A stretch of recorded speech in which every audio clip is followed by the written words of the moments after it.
Can I check your ticket, please? I handed the ticket that I'd been twirling around in my hands for the past hour to the flight attendant. She nodded at it approvingly before producing a sheet of paper from the file that she was holding and placing it inside my folded ticket. "Have a nice flight," she commented enthusiastically before handing my ticket back to me.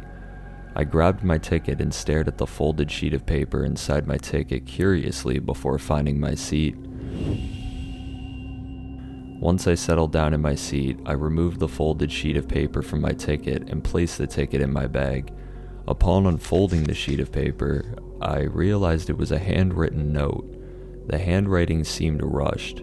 I've transcribed the note from memory here. Rules for surviving this flight. Number 1. Do not speak of this sheet to any passenger. You are the only human on this flight. Number 2. Check the time on your phone after reading this sheet. All rules will apply based on the time of your phone. Number 3. During the first hour of the flight, do not talk to anyone. People may try to talk to you, but ignore them completely. Number 4. During the second hour of the flight, you may start talking again, but if anyone mentioned the window, do not look outside the window under any circumstances. Number 5.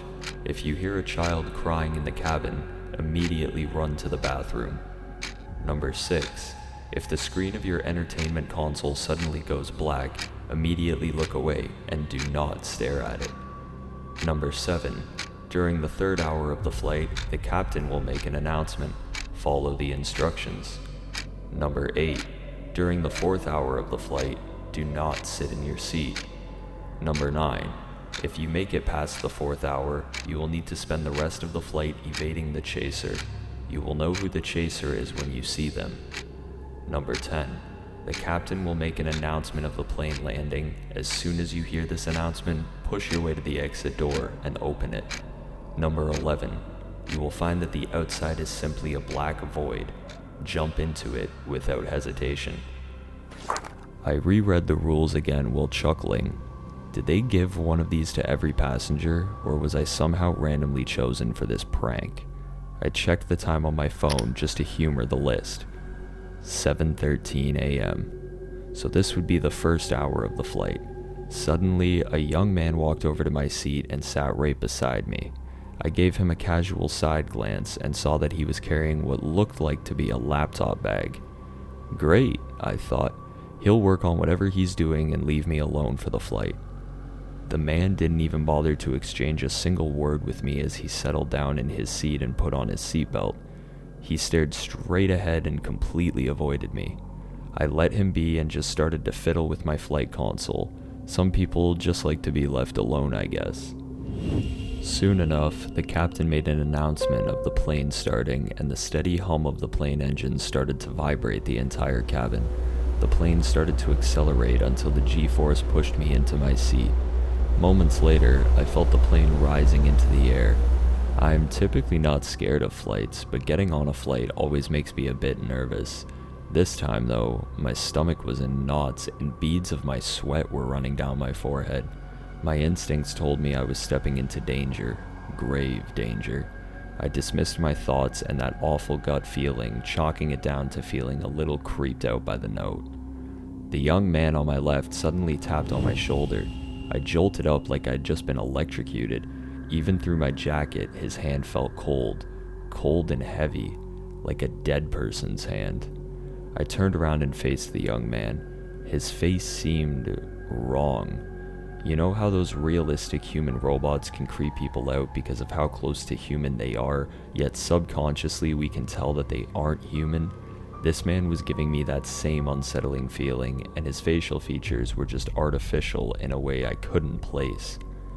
Maybe it was his eyes, a little too big, the pupils abnormally dilated. Or maybe it was his nose, not exactly in the center of his face.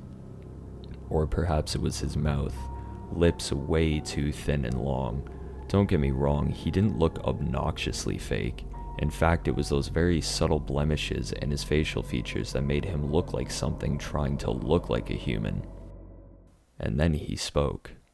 His voice was normal, Upon hearing his voice, the man seemed to look normal too, and I thought I was just freaking out for no reason.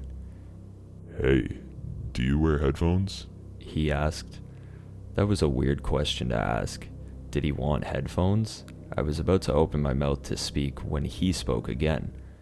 "How would you feel if I cut your hand off right now?" What was disturbing wasn't the nature of the question itself, but the fact that he spoke in such a calm manner.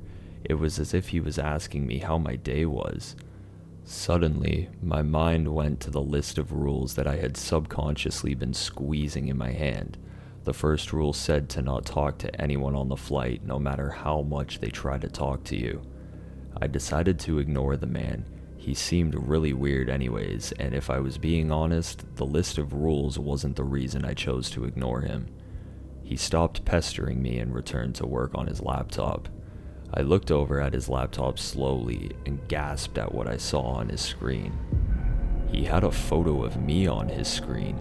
That's it. Nothing else, just a full screen photo of me. Before I could process that properly, I looked over at his keyboard and noticed that it wasn't a standard keyboard. In fact, it really wouldn't even count as a keyboard. It was made up of oddly shaped keys, all marked with strange letters that I doubt existed. The man continued to stare intently at the photo of me on his screen. It was then that I realized that the list of rules wasn't a joke. Suddenly, a flight attendant popped out of nowhere and asked me, "Sir, is this man bothering you?" Yes, he is," I replied before my voice caught up in my throat. In under a second, everyone in the cabin snapped their heads around until they were staring directly at me.